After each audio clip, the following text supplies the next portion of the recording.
Dobrý deň, moje meno je Rastislav Ruman. V dnešnom videu by som vám chcel ukázať, ako si nainštalovať a obsluhovať virtuálny privátny server. Čo je virtuálny privátny server? Virtuálny privátny server je váš vzdialený počítač, na ktorom vám beží 24 hodín denne vaša obchodná platforma, na ktorej sa obchoduje zvyčajne automatický obchodný systém Bratislava Premium. To znamená, že nemusíte mať spustený MetaTrader 4 s obchodným systémom na vašom počítači. To znamená, nemusíte mať váš osobný počítač spustený 24 hodín denne a byť pripojený na internet.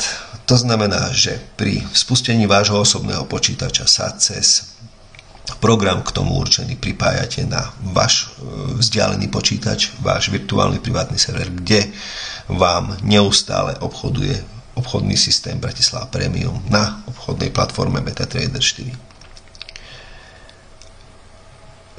Momentálne si teraz ukážeme, ako sa pripojiť na virtuálny privátny server, ako si vytvoriť odkaz a ako obsluhovať virtuálny privátny server. Po zadaní vytvorení objednávky do 1 až 2 dní vám prichádzajú nasledovné údaje. Je to IP adresa virtuálneho privátneho servera, meno a heslo. Najideálnejšie je si vytvoriť odkaz virtuálneho privátneho servera na plochu, kde budete mať rýchly prístup na váš vzdialený počítač. Vo Windowse je to nasledovne. Cez štart a programy si nájdete položku príslušenstvo. V príslušenstve máte pripojenie vzdialenej plochy. Po kliknutí na pripojenie vzdialenej plochy dáte zobraziť možnosti a zvyčajne sa vám zobrazí takéto zobrazenie, to znamená počítač, meno používateľa. Do kolónky počítač zadávate IP adresu,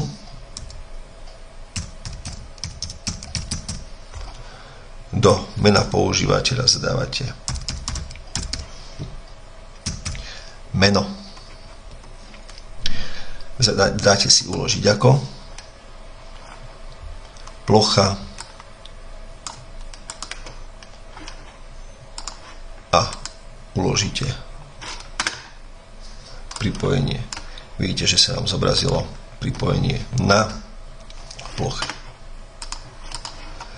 Po zadaných úkonoch stlačíte pripojenie cez dvojité kliknutie na ploche, kde sa vám zobrazia už priamo vami zadané údaje, čiže IP adresa, meno virtuálneho privátneho servera, zadáte heslo, zadávate OK. Zobrazuje sa vám takéto zobrazenie, kde máte IP adresu spolu s možnosťami, respektíve silou pripojenia, takisto aj odkaz na MetaTrader 4, ktorý už máte predinštalovaný, kde už máte zvyčajne predinštalovaný aj obchodný systém Bratislava Premium. Po konzultácii s nami samozrejme vám vieme asistovať pri nastaveniach a vieme vás presunúť celým procesom od nastavenia až po spustenie a samotné obchodovanie obchodného systému tak, aby ste eliminovali čo najmenej, aby ste eliminovali všetky možné procesné chyby, ktoré v tomto obchodovaní môžu nastať. Čiže takto vyzerá virtuálny privátny server, vidíme vzdialenú obrazovku a stlačame na MetaTrader 4, kde vidíte samotný obchodný model obchodnej platformy MetaTrader 4. Samozrejme, vieme si tento MetaTrader maximalizovať na celú plochu. Takto to vyzerá s tým, že pri týždenných reštartoch, ktoré sú potrebné z dôvodu vyprázdnenia dočasnej cache v platforme MetaTrader 4. Vypíname MetaTrader 4 nie tu, lebo tu sa vypína samotný virtuálny privátny server, ale týmto krížikom vpravo hore. Áno, to je MetaTrader 4. Čiže ja som ho teraz vypol a znovu ho zapnem, tým pádom som vykonal samotný reštart obchodnej platformy.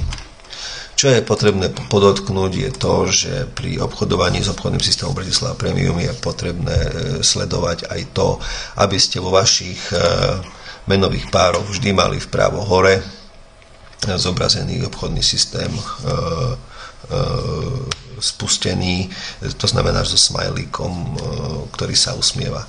Samozrejme teraz to tu nevidno, pretože toto je univerzálna obchodná platforma bez obchodného systému Bratislava Premium. Je to kvôli tomu, pretože pre všetkých ostatných sa venujeme nastaveniam MetaTrader 4 s obchodnou platformou, s obchodným systémom Bratislava Premium v ďalších videách na našom YouTube kanáli aosbratislava.sk. Samozrejme, budeme radi, ak budete sledovať tieto videá aj naďalej a za každé tieto videá nám, ak máte možnosť, dáte aj like, ak sa vám to páčilo. Samozrejme, pri vypínaní a znovu spúšťaní obchodného virtuálneho privátneho servera je treba si dávať pozor, aby ste nedeaktivovali samotnú obchodnú platformu. To znamená, že keď chcem odísť z virtuálneho privátneho servera, tak krížik stlačam tento tu, to znamená zavriem. A keď sa chcem znovu pripojiť na virtuálny privátny server, tak stlačam na ploche, zadám heslo a som tu naspäť s tým, že vidíte, že obchodná platforma je spustená, pretože tá stále beží na virtuálnom privátnom serveri. Na to si treba dávať pozor. Tu je pri reštarte MetaTraderu, tu je pri vypínaní virtuálneho privátneho servera. Áno, tieto krížiky si nie je dobré spliesť. Prípadne, ak si to spletiete a vypnete MetaTrader 4, nič sa nestane, ale treba ho samozrejme znovu zapnúť, aby bolo obchodovanie vždy spustené. Čiže toľko k samotnej inštalácii a obsluhe virtuálneho privátneho servera. Teším sa na stretnutie s vami pri ďalších videách, ale hlavne na našich školeniach, ktoré pravidelne konáme, či už v Trenčíne, v Prahe, alebo v ostatných mestách na Slovensku a v Čechách. Samozrejme teším sa aj na telefonické rozhovory s vami a prípadne aj riešenia problémov, ktoré môžu nastať. Samozrejme, vždy budem rád, ak vám budem môcť pomôcť a vyriešiť všetko, čo v priebehu obchodovaní nastáva a aké problémy nastávajú. Prajem vám ešte raz všetko dobré. Všetko dobré v obchodovaní, príjemný týždeň, prípadne nový týždeň, ak pozeráte video v nedeľu, a ešte raz všetko dobré.